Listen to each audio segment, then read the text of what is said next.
राजेन्द्र कॉलेजर साधारण संपादक भाव निर्वाचित होती से दिन गोटे इच्छा था साधारण जीवन को आसवि नीति श्रेष्ठ राजनीति में जोड़ेनि किंतु परिस्थिति भिन्न है परवर्ती समय परोक्ष भाव में हो पछे 23 वर्ष काल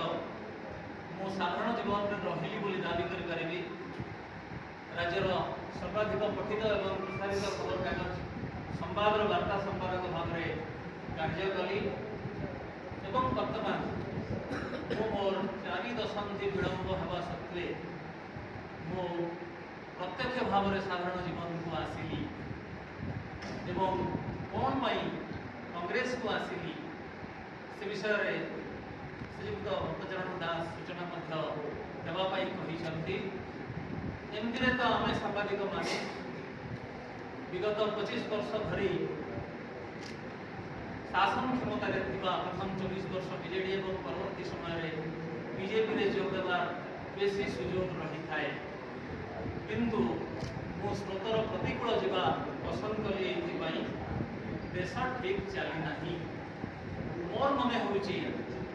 हो मो भली सचेतन वर्गर मत मु भावुची जो भली भाव में देश चली हुए तो मो भली सचेतन व्यक्ति माने अधिक रु अधिक संख्यार वर्तमान देशर सर्वपुरातन दल कांग्रेस रे जोग देवाक पड़ो गणतंत्र को बचाइवाई हेले मु केवल 2-3टी कारण कहि कौन आम कांग्रेस को वर्तमान जो प्रकार शासन चली गणमाध्यम प्रतिनिधि भाव में आपण मैंने निश्चय हृदयंगम करुवे निर्वाचन आयोग कथा कहतु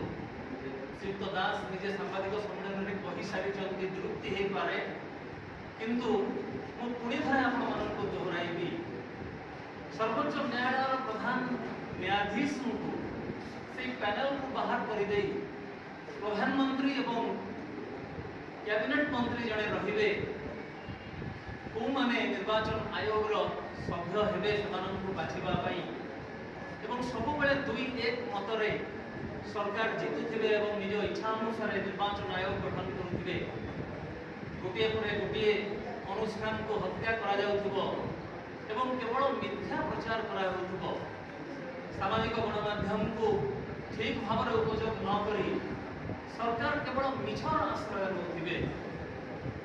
मु नीति श्रेष्ठ राजनीति को भल पाए ये राष्ट्रपिता महात्मा गांधी राजनीति श्रेष्ठ नीति बोली कही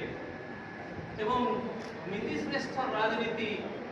जी कही